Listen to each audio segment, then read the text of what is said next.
लेकिन साथियों बाबा साहब हमारे बीच में नहीं रहे। उनके बाद में अगर उनके मिशन मूवमेंट को आगे बढ़ाने के लिए मसीहा के रूप में पैदा हुए तो साथियों उनका नाम स्वर्ण अक्षरों में आता है मान्यवर काशीराम साहब। मान्यवर काशीराम साहब ने एक बहुजन समाज बना करके हम लोगों के लिए राजनीति प्लेटफार्म तैयार किया था साथियों।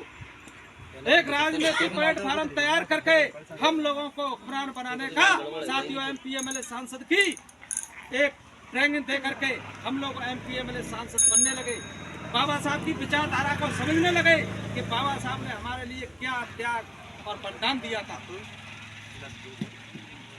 लेकिन साथियों मान्यवर काशीराम साहब भी हमारे बीच से अमर हो गए, लेकिन आज भी उनकी विचारधारा जिंदा है। आज लोग हम उनका गुणगान कर रहे हैं क्योंकि वो भी हमारे बीच अब भी अमर हैं। उनकी विचारधारा हमारे दिल के अंदर है साथियों, हम उनको मानते हैं दिल से। इसलिए उनका भी अधूरा जो सपना था बाबा साहब के कारवा को बढ़ाने का, उन्होंने पूरी कोशिश की। लेकिन साथियों जिसको आना है उसको तो जाना भी है।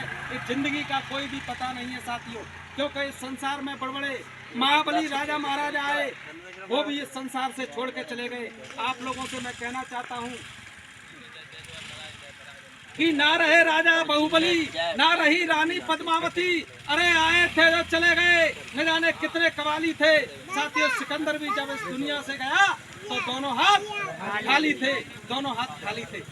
हम लोगों को बाबा साहब का हमारे ऊपर ऋण है, कर्जा है, तो हम लोगों को भी शुभ समय से उनको चुकाना चाहिए कि नहीं चाहिए। तो साथियों यही पीड़ा हमारे बीच में भाई चंद्रशेखर आजाद जी के हृदय में जागी साथियों। तो उन्होंने दृढ़ संकल्प लिया कि मैं बाबा साहब और मान्यवर काशीराम साहब का जो सपना था उसको पूरा करने में अपने बहुजन समाज के लिए अपने जी जान लगा दूंगा और चैन से नहीं बैठूंगा साथियों। आज उन्होंने इतनी ताबड़तोड़ मेहनत करके हमारे लोगों पर जहाँ भी अन्याय अत्याचार होते थे वहाँ पर जाकर के साथियों हम लोगों की लड़ाई लड़ने का काम भाई चंद्रशेखर आजाद ने किया। अब मैं आप लोगों से पूछना चाहता हूँ, जो आप लोगों के हक और अधिकार की लड़ाई लड़े, क्या उसको मजबूत करना चाहिए कि नहीं करना चाहिए? और जो आपके लिए कुछ नहीं करता है और आप उन लोगों के गुणगान में लगे रहते हो, केवल आप लोगों को वोट के समय आप लोगों के पास आते हैं बरसाती मेढकों की तरह, फिर 5 साल बाद आप लोगों को शकल भी नहीं दिखाते हैं। लेकिन भाई चंद्रशेखर आजाद आप लोगों का ऐसा साथी है कि चाहे रात हो चाहे दिन हो, कहीं भी अन्याय अत्याचार होता है पूरे देश के अंदर, वहां जा करके शासन प्रशासन से भिड़ने का काम सड़कों से लगा करके आज साथियों पार्लियामेंट में भी लड़ने का काम भाई चंद्रशेखर आजाद हम लोगों के लिए कर रहा है, लड़ाई लड़ रहा है। तो हम लोगों को भाई चंद्रशेखर आजाद जी के हाथों को मजबूत करने के लिए, क्योंकि वो हमारे बहुजन हृदय सम्राट हैं, आज उनका जन्मदिन है, बड़ा खुशी का दिन है साथियों।